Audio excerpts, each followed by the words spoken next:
So after that game, it was kind of what? What's happening to Northwestern softball? Why is this team losing to DePaul? I know Lauren Boyd's gone, Ashley Miller's gone, Jordan Rudd is long gone, but this wasn't the Northwestern team that we've been accustomed to. Then boom, series sweep at Penn State, baby. How about it? Holy smokes! I don't know what to say. This is Rounding the Bases, a Northwestern Diamond Sports podcast. My name is Matt Campbell, and you're listening to WNUR Sports, your home for Northwestern athletics. Throws the payoff pitch again. Strike three, looking. That's ball game. Alex Grant rings him up. High heat on the outside. A tale of two different stories told on two different diamonds that converge on one podcast. Welcome into another edition of Rounding the Bases. I'm Matt Campbell. He's interim Aiden Weiss, Pierson Strandquist, and he's our guest, Jack Spector. Gentlemen, how are we doing today? Doing good. Thanks for having me on, boys. Rounding the Bases, like I said, a tale of two different stories for two different teams. Northwestern baseball swept by Purdue. Northwestern softball doing the sweeping in Happy Valley, sweeping Penn State this past weekend. And to get the negatives out of the way, we'll start with baseball. And this series was characterized by blown games, plain and simple. That this team scored 15 runs against UIC in the midweek, and that was nearly double their total from this past weekend. So here's the recap. In Game 1, it was a one-run game until the final inning where Garrett Shearer was called upon to freeze the score for the Cats, and he wasn't able to do it. He gave up 6 runs. He and Sam Michelle combined for 7, and Northwestern fell in that one. The Cats did have runners on the corners in the 6th inning with 2 outs, but they didn't cash in, and that was basically the theme of this entire weekend for the Northwestern Wildcats. Game 2 was a wasted Matthew Kauser gem. Went 6 innings, allowed 1 run on 4 hits, struck out 5. And with the game tied in the bottom of the 9th, Northwestern stranded a runner on second. Jack Council didn't do the job for the Cats. Purdue scores in the top of the 10th, and Northwestern has one final chance to win it. Has the bases loaded with 1 out. Problem was, Jack Lausch was at the plate. Nothing against Jack Lausch, but his strikeout rate is nearly unfathomable. It's far from desirable. He struck out, and Noah Ruiz followed up, struck out as well, ended the game. Game 2 loss, and to seal the deal for the Boilers in Game 3, their pitching staff shut the door. Northwestern didn't score until the 7th inning. They put up 3 in the 7th and 8th combined, but it was far too little, too late. Northwestern fell in that game 8-3. And most recently in the midweek, we'll gloss over this, the Cats did sneak a come-from-behind 12-11 victory over the UIC Flames. And this game was the definition of a doozy. It was pretty wild. The Flames put up 7 in the top of the first. Yes, you heard that right. 7 runs in the top of the first off of first-year Justin Fryer, who only recorded 2 outs in the outing. Mind you, those 7 runs only came on 4 hits, and he walked 2 batters and hit another. So do with that information what you will. Maybe he's settling in, maybe not, and that's something we can get into later. But a guy that answered the call in a big way was Sam Leboki. He comes in, pitches 7 2/3 innings of relief. 7 1/3 was 1-run ball for this guy.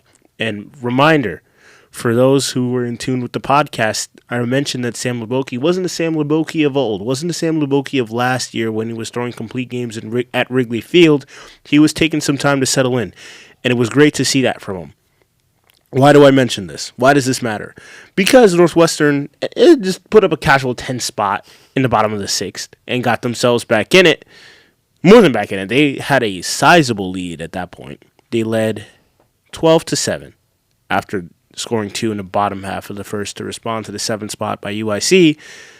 But Leboki ended up exiting the game after giving up a 3-run bomb to Thomas Curry in the top of the 9th. In comes Alex Grant. Alex Grant does the job, seals the deal. Northwestern wins.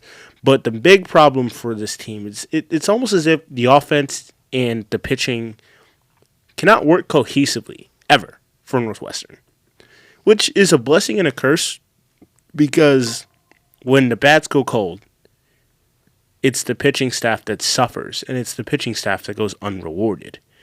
But when the bats get hot, it usually is timely hitting because Northwestern wins these games when both teams score 9+ runs because of the fact that they can just out-hit everybody. So I want your series reactions. What are your thoughts about this team? What do you think this team's identity is? Because I still believe this is a squad that wins by out-hitting teams. And whenever they can't, I feel like it's right in front of us that Northwestern baseball can't win in these quality start kind of games that are decided by 1 run or decided by 2 runs. And that's been the story of this team all season. Yeah, I can start here. I mean, I think the main thing is they have to figure it out now. Right now, they're 14th in the Big Ten. They're tied with 4 teams at a 5-10 record, and this is a team that wanted to make the Big Ten tournament for the first time in a long time, and it looked like they might have, or at least had a chance, considering the latter half of the Big Ten is not doing so hot recently. But the problems that they're having late on the season are problems that other teams have already figured out at this point. Figuring out who is that guy at the end of games, figuring out, where are they wanting to put certain guys in the batting order to be effective, to get the most runs batted in, or even just to get the most base runners, which has been a problem in Big Ten competition for this Northwestern team in terms of, leaving people on base. So, I mean, that's the main thing is this team needs a sense of urgency, I would say. I called the first 2 games of that Purdue series, first game with Calvin Kaplan, the second game with Ben Dannemiller and Jack Murdoch.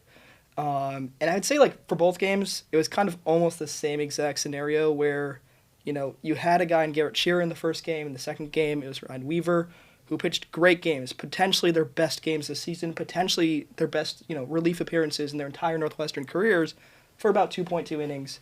And then they just could not get that last out in that top of the 9th in both cases. For Weaver, it was a little bit unfortunate. It was an overthrow behind the backstop for Slater, and then, some weird interference calls, things like that.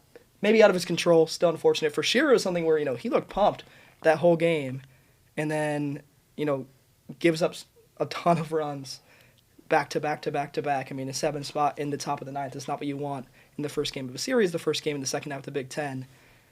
To me, the biggest problem that this team has is that they have not figured out who they want to close.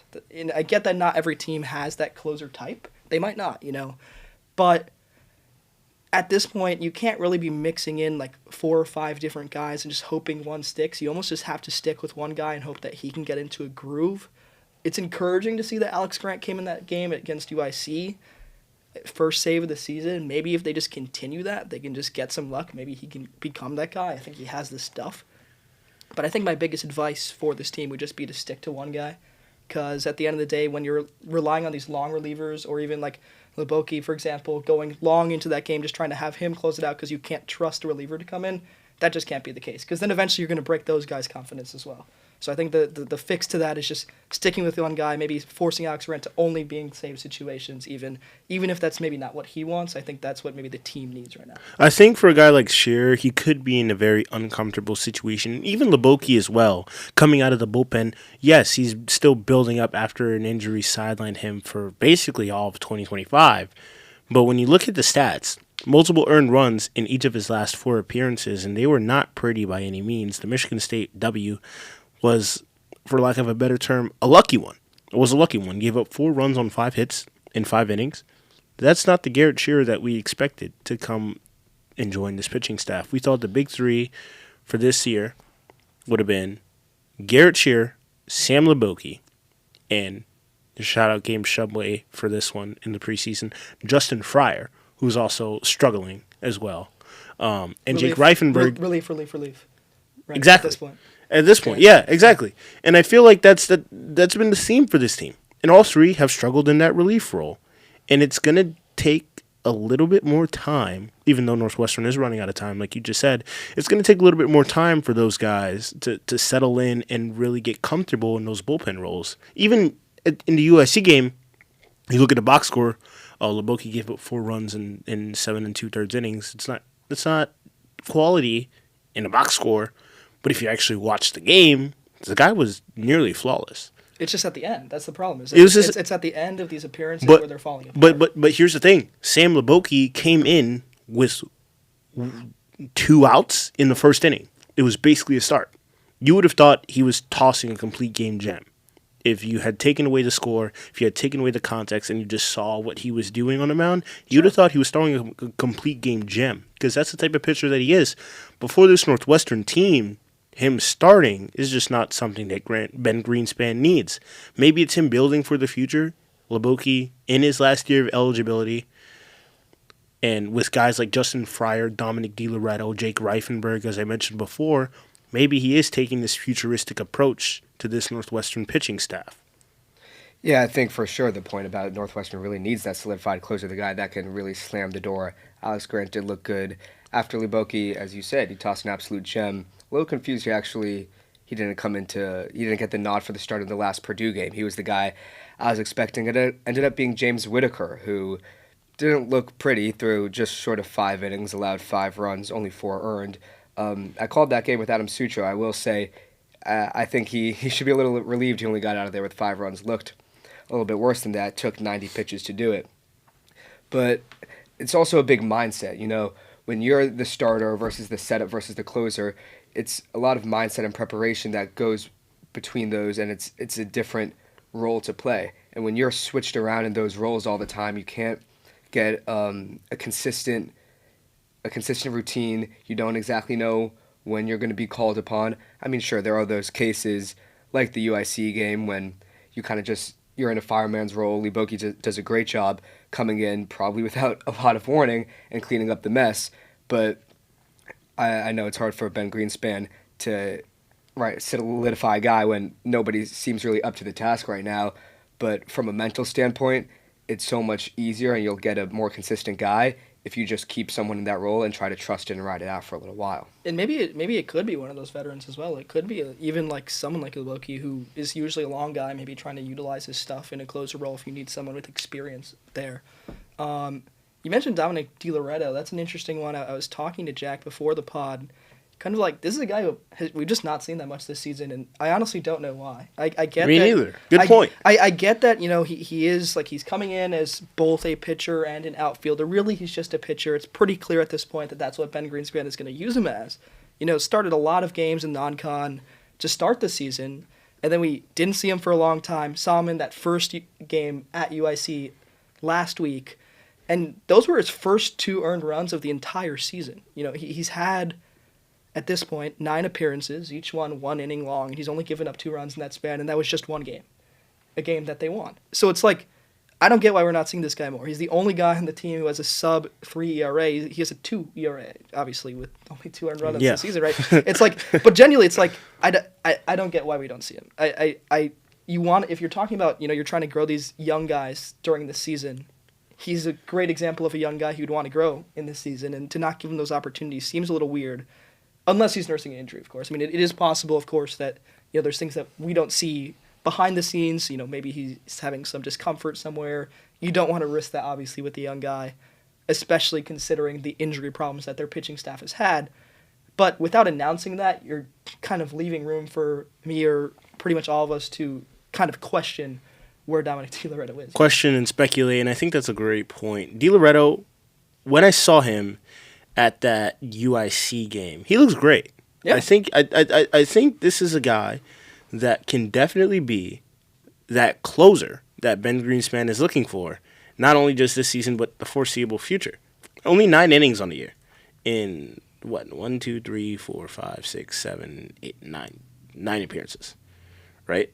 To throw a scoreless 2 innings against Oregon in a clutch situation where Northwestern really needed somebody to be the safety blanket and just kind of hold it down in the middle of chaos. Because remember, that game was one of those like super chaotic top 25 versus unranked, like what's the word that I'm looking for? Like house fires kind of thing. Yeah. Like a dog pile type of game, dumpster fire, if you will.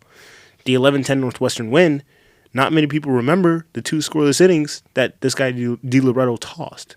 And it was insane to think in a situation where Northwestern is shorthanded, a guy that has only had a handful of innings, 3 2/3 going into that game, is going to come in and put the brakes on the 21st best team in the country.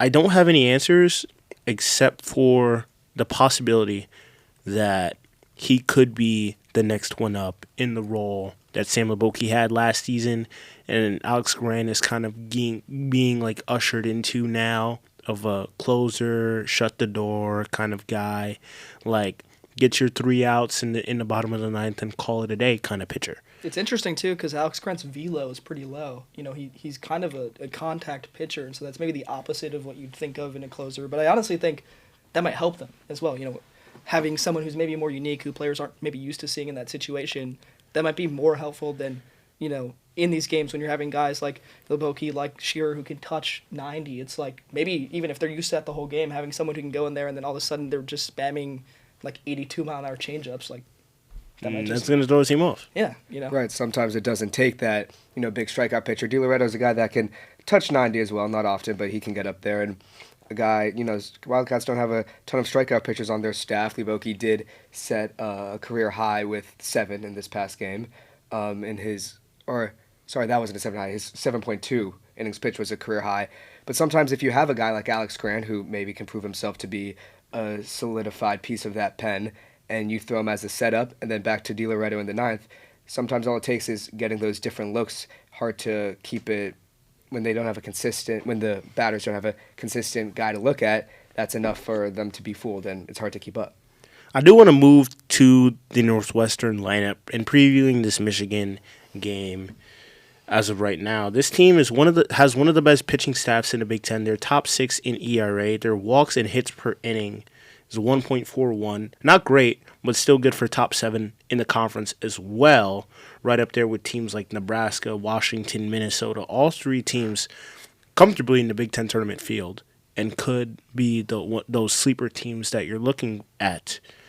When you look at the performance that this Northwestern team put up this weekend, guys like Jackson Freeman, Owen McElpatrick struggling, and Jack Lausch being the brightest spot on a 6-game hitting streak. Let me fact check that. 6-game hitting streak, yes. And he also has 12 hits during that span. Who do you think should step up and support a guy like Jack Lausch, who was in the leadoff spot to start the year, but slotted down to that cleanup role? Did a little swap with Owen McElpatrick in the order, and it's worked. It's worked for Northwestern thus far. It's just that he doesn't have many people to drive in. 9 runs left on base in the second game. In that extra innings game against Purdue in Game 2, who has to get hot for this Cats offense to start clicking like they did against the Michigan State pitching staff? I mean, I think the easy answer is, maybe talk about those guys at the top of the order, like the Freemans, the McElpatricks, the Kucheraks. But honestly, for me, what I think I would love to see is maybe even moving Logan DeGroot up in the order. He's someone who has been the most clutch player on this team statistically. I mean, his batting average jumps up a ton when he's in runners with scoring position like opportunities, and it's something where in that extra inning game in Game 2 against Purdue, on the call we were talking about, the only guys we might think could get a hit here are Logan DeGroot and then maybe Jack Lausch, Noah Reese. Jack Lausch, Noah Reese struck out, and Logan DeGroot got a single to start that inning, to start that rally, right? And so I would love to see him move up in the lineup. I'm not trying to say that he's a top 4 type of guy, but certainly maybe moving him into that 5 slot behind Jack Lausch maybe could be something, or even behind Noah Ruiz, moving him to 6. Because then if you have that middle of the order, that's Lausch, then Ruiz, then DeGroot, if you can rely on those guys to probably get hit after hit after hit, then all of a sudden you're either scored a run or you have runners in scoring position in the inning. And then you just got to hope that maybe then a Jack Counsell or whoever you end up moving down in that case, maybe like a Jay Slater, gets a hit there. But I think that is the guy I would love to see. I mean, I don't want to say he needs to step up because he's been great this season, but maybe just rewarding him for how great he's been. So lineup tinkering. Lineup tinkering, I think, a little bit. Because at the end of the day, I don't think the solution here is going to be, okay, suddenly McElpatrick will go hit 400 the next 10 games. I mean, it's possible. He was pretty hot going into that Purdue series, but that's not realistic. Maybe just use what we have. We know Logan DeGroot has been solid this season. He's gotten a lot of playing time. So just take advantage of that. I mean, yeah, it took the words right out of my mouth. I think there is the obvious problem of kind of Owen McElpatrick's cold streak right now. Last year he led the team in average and hits.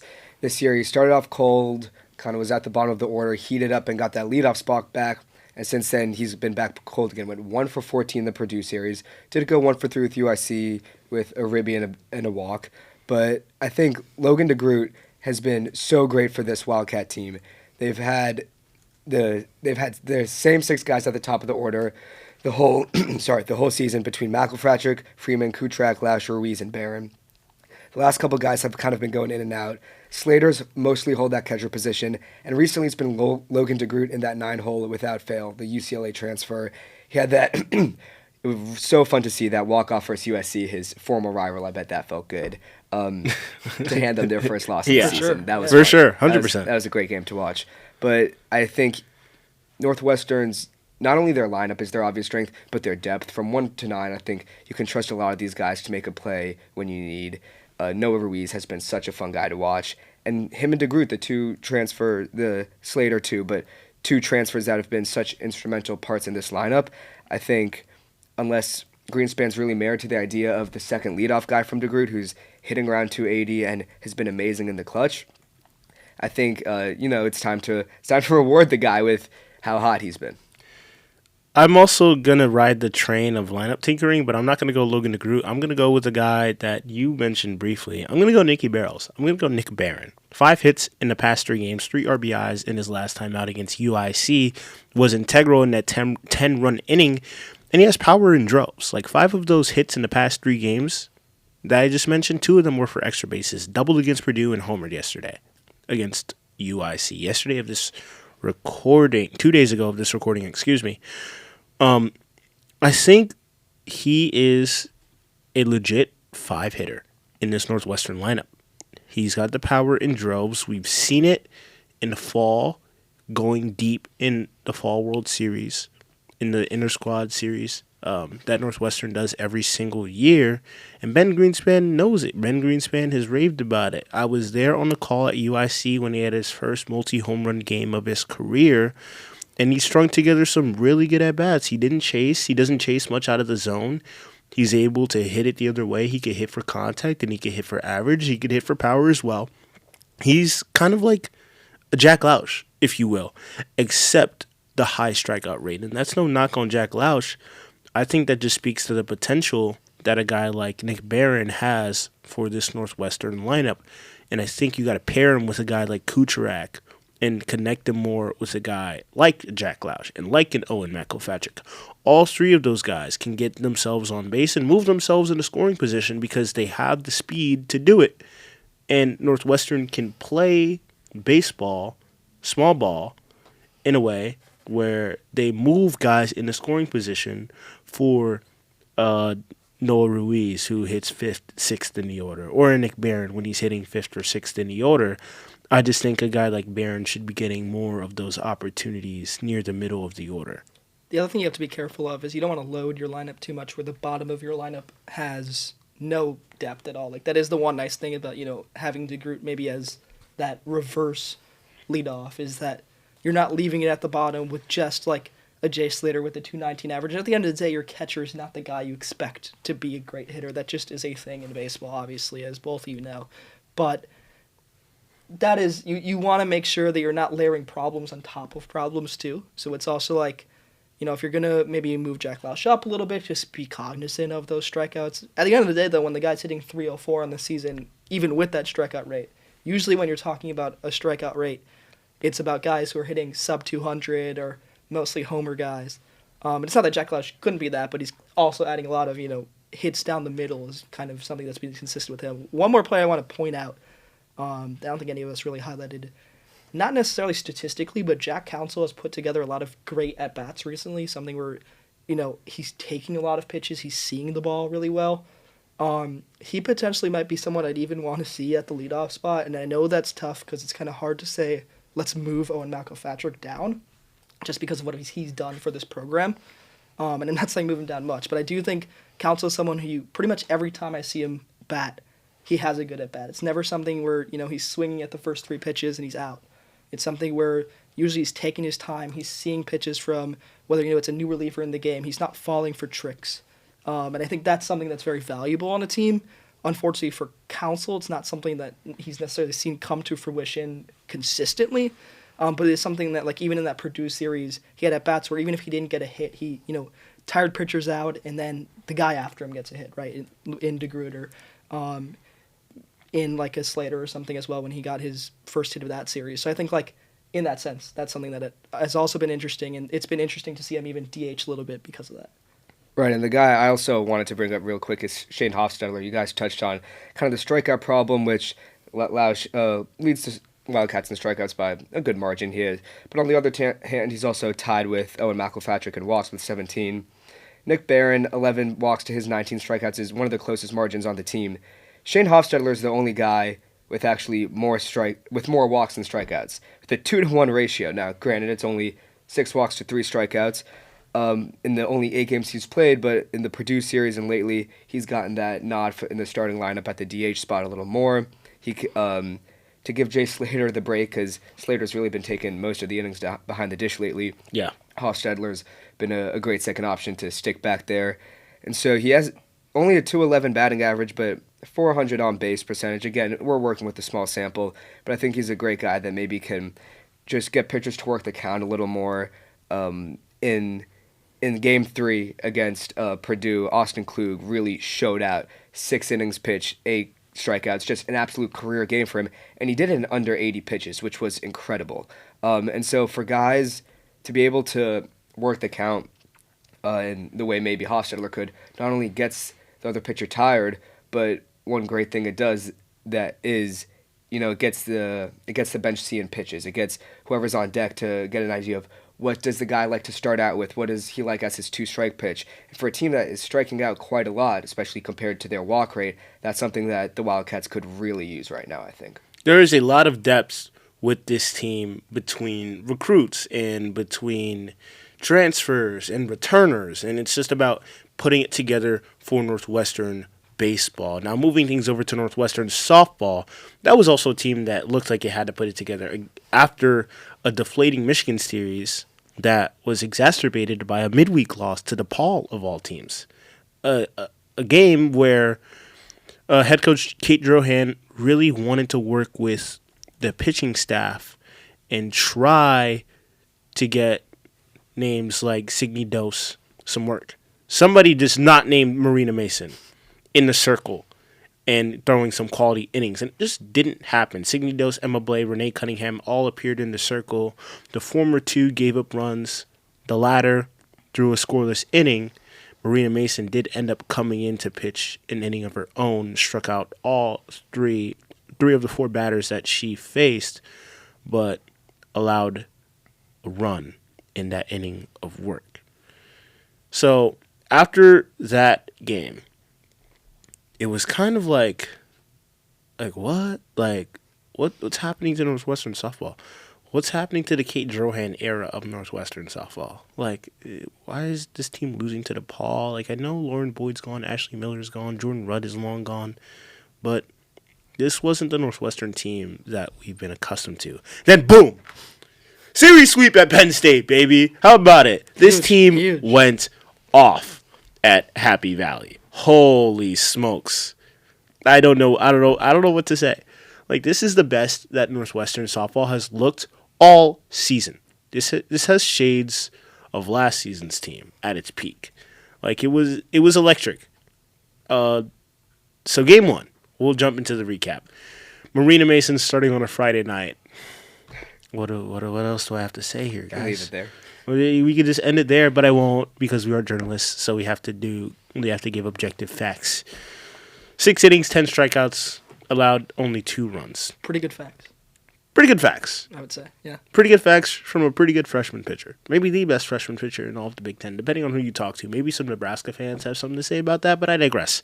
Northwestern clobbered McKenna Young in the 3rd for 5 runs, highlighted by a Kaylee Avasado bomb and a classic 1st and 3rd offensive play, executed by Kelsey Nader, stealing 2nd, and Emma Ray coming in to score. 8-2 Cats win in game number 1. Saturday, it was definitely close closer than many people would have imagined. The score was 4-3 for the first 2 innings. Through the first 2 innings, I should say. Riley Rosalanek got tagged in the start, but the Cats put up a 5 spot in the third with some small ball.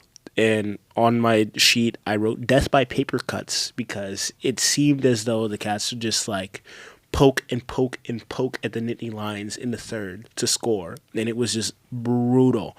And they would go on to win 13-4 in run rule fashion after putting up another 4 runs in the 5th inning.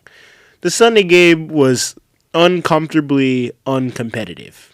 It was 1-0 Penn State through 3 innings, and then a 2-run bomb from MRA opened the floodgates. Robinson followed suit. Avasado followed suit. Kansas Robinson, I should say. Bridget Donahue doubled. Izzy Kania singled. Both drove in runs. And then Northwestern put up 6 runs in the 6th. Pierson, does that remind you of a specific game? It does remind me of something, but I think I want to let you talk about it since I think you're more passionate about this one, considering the argument we had last time we talked about it. It reminds me of Game 2 of the Illinois series. Yeah. And I think... And you remember how maybe critical I was at the time. You were very critical of this team. You were... But, like, not in a bad... It was more so in a way of, like, for context, this was on Sports Voice when it was Calvin and I hosting, and it was something where it was kind of just, like... It was that feeling you said at the start of the series when, you know, after that DePaul game, it's kind of like, what is this team doing compared to what we expect this team to do from what we expect a Kate Drohan-led team to do, right? Yeah. And at the time, that was kind of the culmination of, you know, until that happened, I guess, a lot of frustrations this season. But yeah, I mean, it's good to see that they're able to repeat something like that, you know. Team on a 3-game losing streak, just like letting their frustrations out on the softball. That's what it felt like. Yeah. No, genuinely, that's what it felt like. It felt like this weekend was like a get right weekend for Northwestern. Even before the Michigan series. Yeah. Like it felt like, okay, if Michigan doesn't go that well for this team, they should sweep Michigan, but Penn State will be the get right series and they'll be back. And they lost the Michigan series, and you're like, whoa, okay. But they have 4 get-right games in front of them, and then they lose to DePaul. And they're like, okay, if they lose this series to Penn State, we have a serious, serious problem. And that wasn't even a question that Northwestern would win this game. Like, when you hover around the 30-run mark for an entire series, like, that's when you know your offense is seeing the ball well. That's when you know your offense is seeing pitches well into the zone, putting together quality at-bats, and playing team softball. You don't score over 30 runs by accident. That just doesn't happen in diamond sports. No. You have to have players, obviously, go deep, go off, like an MRA, reigning Big Ten Player of the Week, like a Kaylee Avasado, like a Kansas Robinson. But you have to also have Kelsey Nader, Izzy Kania, poking base hits, moving runners over, moving runners into scoring position for the aforementioned players, Avasado, even a Grace Nito, who can provide some power from the left-handed batter's box, Kansas Robinson, even a True Medina who's shown power at points throughout the season. And it was just great to watch. 38 runs in 3 games. You got to be happy if you're a Northwestern fan. And consider, you know, with the run rule, too, had they not, you know, beaten them enough to get that run rule, it would have been something where they probably would have scored even more. Kind of the main point on this game, on this team, on the season is, you know, this team is 8-7 still, right? In the Big Ten, yes. In the Big Ten. It is something where, interestingly, away in the Big Ten, they're 6-3. At home in Rosemont, they're 2-4. In neutral games this season overall, they're 11-6. Right, and so for some reason, Rosemont really is not helping them.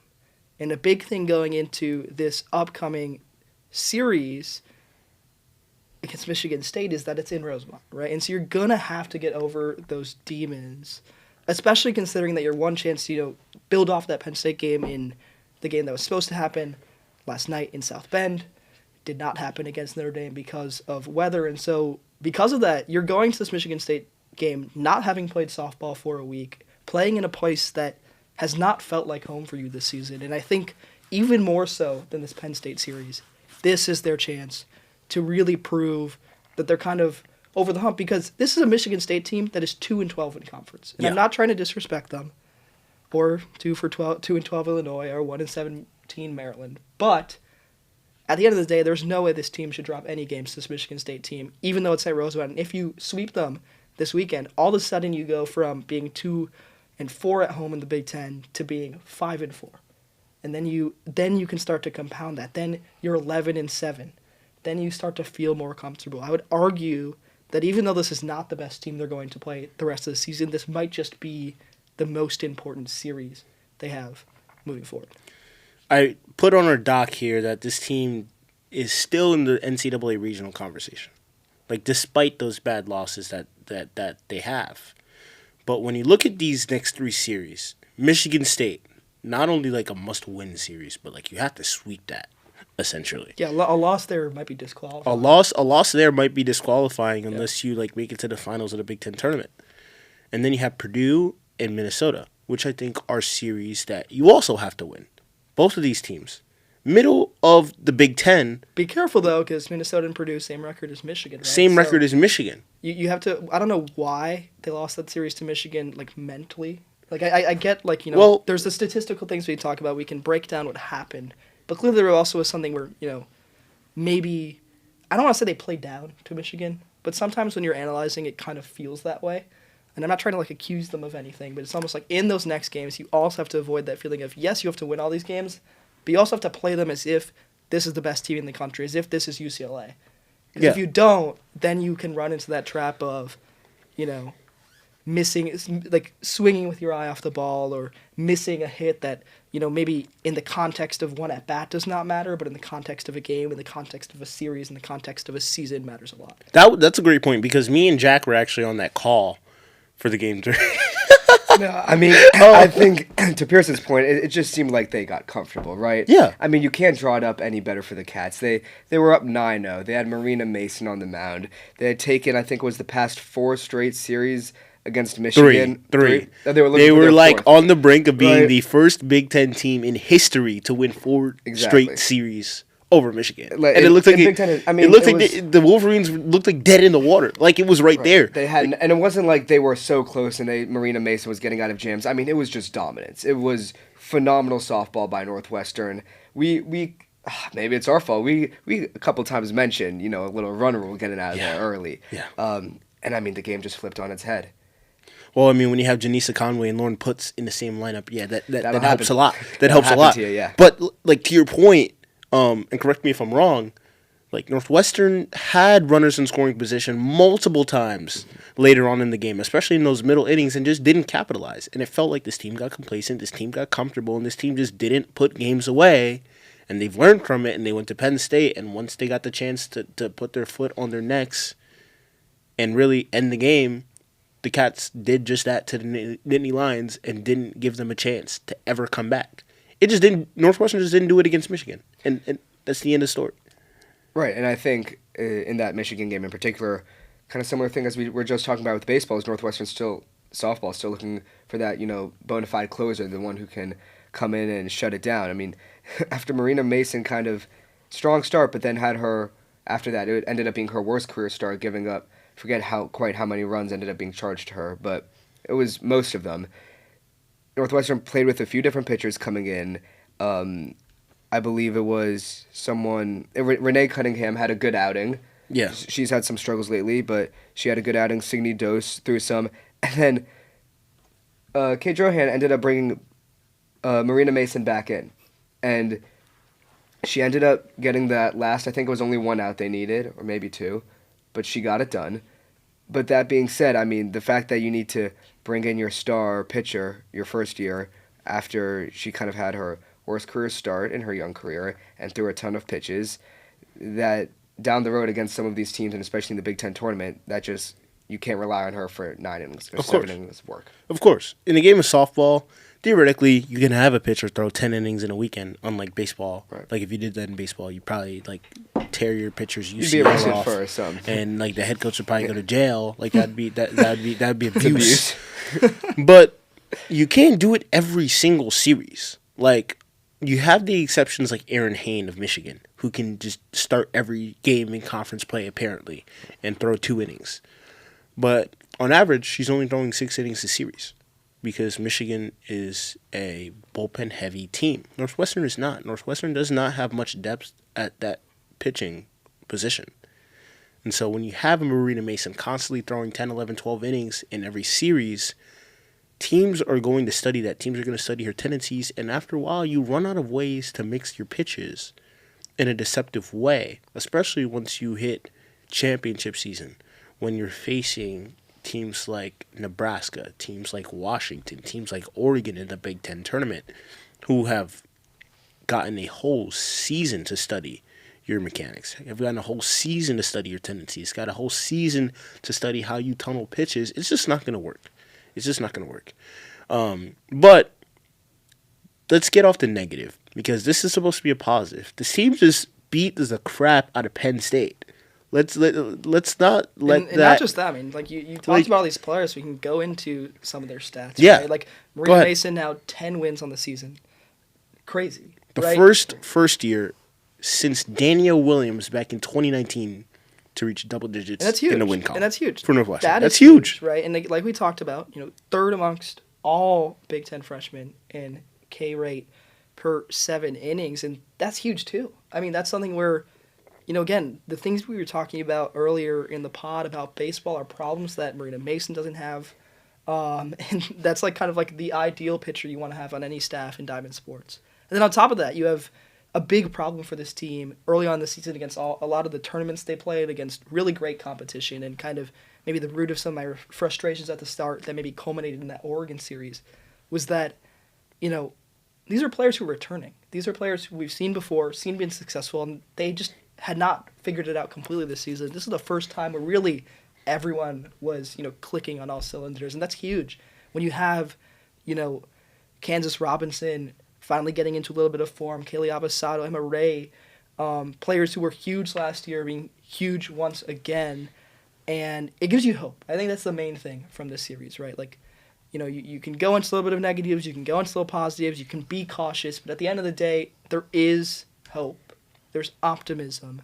And even though it will be a tough road, to squeak into a regional like you're talking about, Matt, it's not impossible.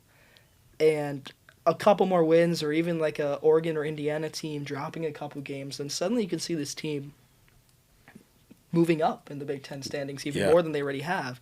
Like, remember, at the start of this Penn State series, Northwestern was 5-7, Penn State was 7-5. So things could flip. This is a very good Penn State team. They can flip very quickly. We'll see if it happens. I want to build off that point of optimism that you just mentioned, because a lot of these players that we mentioned that highlighted the weekend, Emma Ray, Big Ten Player of the Week, reached base in all but 2 plate appearances. Kaylee Abasato, 7 hits over the weekend, multiple RBIs in every game. Izzy Kania, who we didn't talk about much, 8 for 12, back-to-back multi-hit and multi-RBI efforts on Saturday and Sunday. And Marina Mason, no need to talk about her anymore, as if, we're selling her short, because you can't really characterize what she's doing this year through words. All of these players are returning. All of these guys will have another season to grow and get even better as a unit. And that's not even mentioning half of what this team has. Like a struggling True Medina this season at third base is going to come back and have another season to get her wits about her at the plate. Riley Grudzielanek coming back next season when will probably still be in that number 2 starter role and has a chance to finally get it going in the circle. Emma Blay coming back next season will finally have a chance to really work it out as a relief pitcher and an occasional starter, alongside Signe Dose, who has a redshirt year still, right? And Kate Renshin, who will most likely be starting in the outfield after the departure of Kelsey Nader. Right? This team is so deep and so loaded at so many different positions. Even Kylie Jensen. Why am I mentioning Kylie Jensen? Because Grace Nito is graduating next year. We're going to need a second baseman. That's where Kylie Jensen's going to slot in. And in the small sample size that we've seen her this season, she's done well. She's done really well for somebody that doesn't get a lot of playing time off the bench, doesn't even pinch run all that often. And she'll have that opportunity to come back and play. All of these guys, like I mentioned, like Avasado being the leader, Avasado and Ray being the two leaders of this new regime, this kind of like changing of the guard that we're kind of seeing with Izzy Kania in there, Marina Mason in there, Drew Medina in there as well. It's really promising, and I'm really excited about this group of Northwestern softball players that are going to usher in this kind of new hopeful era where this team can possibly get to an NCAA Super Regional next year, which sounds insane because how are you going to get to another NCAA Regional without a reliable number 2 starter? Well, there's this thing called the transfer portal here, boys. Like, it won't be that difficult for somebody to say, hey, I want to go play for Kate Drohan. New stadium, too. And a new stadium. Yeah, that's huge. Right, look at what that just did for football. Bringing in a guy like Aiden Childs, whose stats didn't pop off the stat sheet last season as a quarterback at Michigan State. But when you look at the tape, especially when you dive into the Boston College tape, like, the guy's a dude, and the guy's going to perform for football. I mean, more importantly, it's a system where you're reuniting Chip Kelly and Jerry Neuheisel. Right. Right, that's also huge for your offense. You're bringing back, I mean, not to talk so much about football on No. a baseball podcast, but I think there's a lot of continuous hope for a lot of Northwestern teams. Softball's kind of just the latest example of that. And it's a great foil for what you're saying with football, having Jerry Neuheisel and Chip Kelly kind of reuniting in that OC quarterback coach role, respectively. When you think about Northwestern softball and you have a Michelle Gascoigne paired with a hitting coach like Kate Drohan, with head coach Kate Drohan, all three who have worked for years together. And of course, like, it's not an exact quote because David Ron has never worked with a Chip Kelly before, let alone a Jerry Neuheisel. But what I'm trying to say is that when you have a unit that's so proven in the world of college softball, that's been successful in the world of college softball, a Michelle Gascoigne who had a storied career at Oregon and played professionally in the AUSL, now going back to coach in the same ballpark that she played in, you're gonna want to play for a pitching. You're gonna want to play for a pitching coach like that. Carol Drohan, who's produced bats like not only like Emma Ray and Kaylee Avasado, but like a Jordan Rudd, who was one of the best hitters in the Big Ten not too long ago. Right? You're gonna want to play for a team like that. I don't know what recruit or what transfer wouldn't consider Northwestern as up there in the upper half of the Big Ten with a Washington and with a Nebraska. In terms of Big Ten softball history, Northwestern might be one of the most storied out there, probably the most storied, barring a Nebraska. Yeah, for sure. I think especially, as you mentioned with Michelle Gascoigne, heading up the pitching effort here, like, why wouldn't you want to come transfer? I mean, she's legendary both in her college career and professional career, winning that Natty with Oklahoma and then playing at Rosemont as a professional player. There are, a ton of people above her you'd want to play for, and the hitting side is such a blessing to be able to look at Kylie Avasado, and 7 hits over the weekend, a trio of homers, including the DePaul game. She went 9 for 17 in the past week. But no, she didn't get Big Ten Player of the Week because that went to her teammate Emma Ray, as you mentioned. And I just want to bring up one interesting stat that goes to what you mentioned earlier about one thing throwing Marina Mason out there every game is you get to, you can watch all the film in the world. It's not the same as actually being in their batter's box, right, and seeing kind of what this specific pitcher likes to throw at you. In game 1, when Mason threw 10 Ks, 5 walks on 61 strikes on 109 pitches. Pretty good numbers. In game 3, 60 strikes in 107 pitches. Nearly identical, but only 5 strikeouts and 7 walks. So the numbers kind of flip there on their head. So it's interesting to just see the things you kind of pick up, maybe the pitches the Wolverines want to swing at, maybe they don't want to swing at. That's just kind of seeing it over and over. And while this team is centered around their hitting depth and the fact that in any given game they can put up 15 runs on you, the pitching will get there eventually. I am confident, but it's fun to watch this group of 9 hit. It seems like it's all coming together for Northwestern softball in a crucial point of the season. And so that brings us to the final segment, Around the Horn, for both sports. softball, Michigan State, baseball with Michigan this coming weekend. Baseball on the road, softball at home.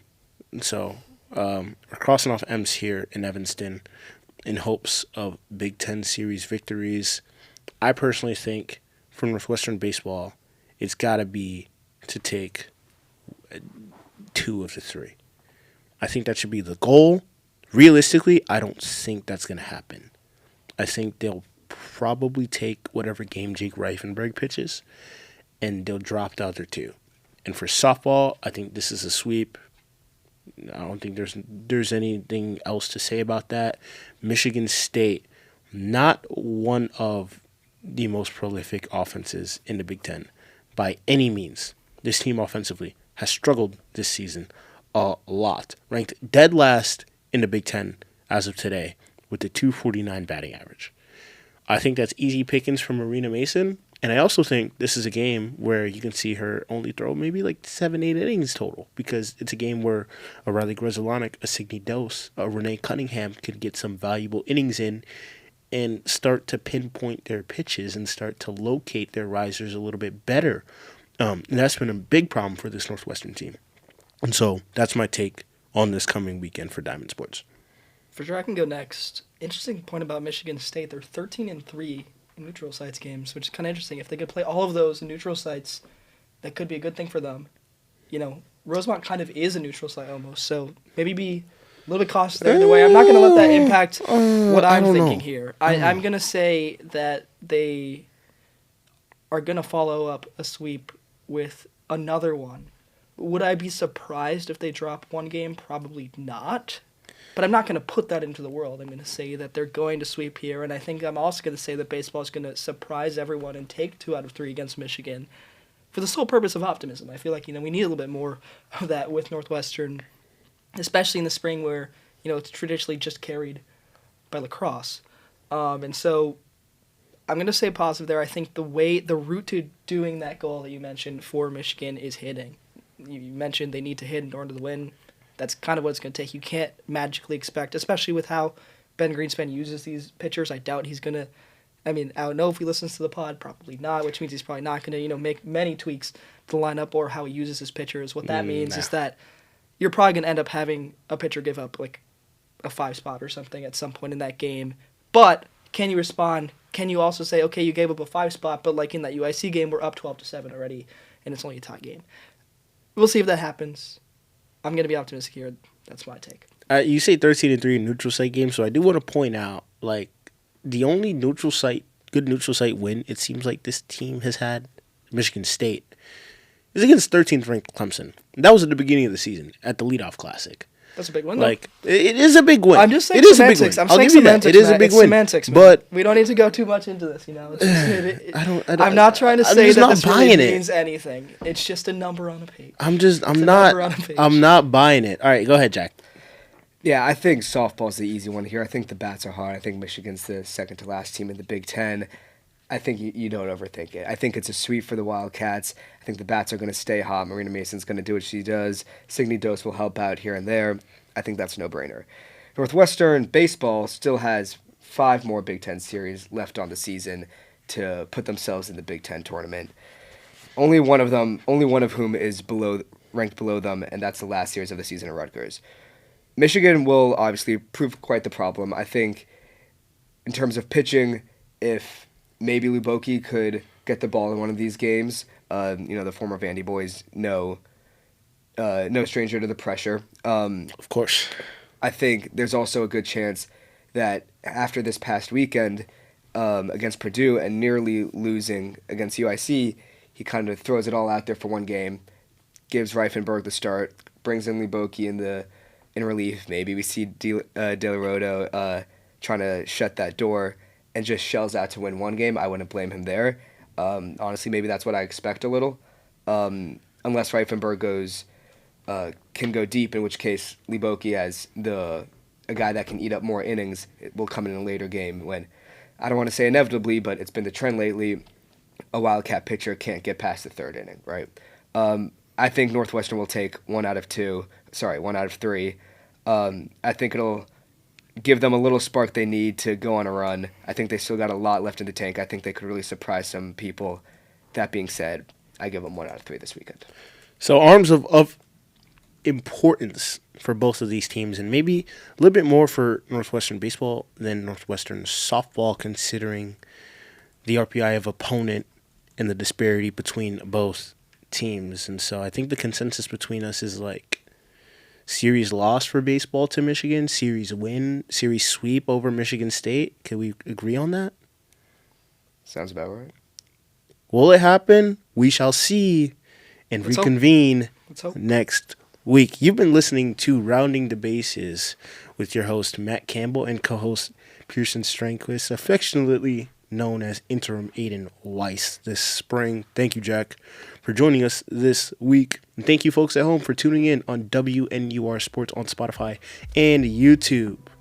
This has been, once again, Rounding the Bases. Folks, we will see you next week. You've been listening to Rounding the Bases with your host, Matt Campbell. If you've been watching on YouTube, be sure to hit that subscribe button to be notified of all of our future episodes and our other content, like the Sunday Sports Blog. If you've been listening on Spotify, tap the follow button at the top of our page to add this show to your library. It's been a pleasure being with you today. Thank you for tuning in. And as always, go Cats. See you next time.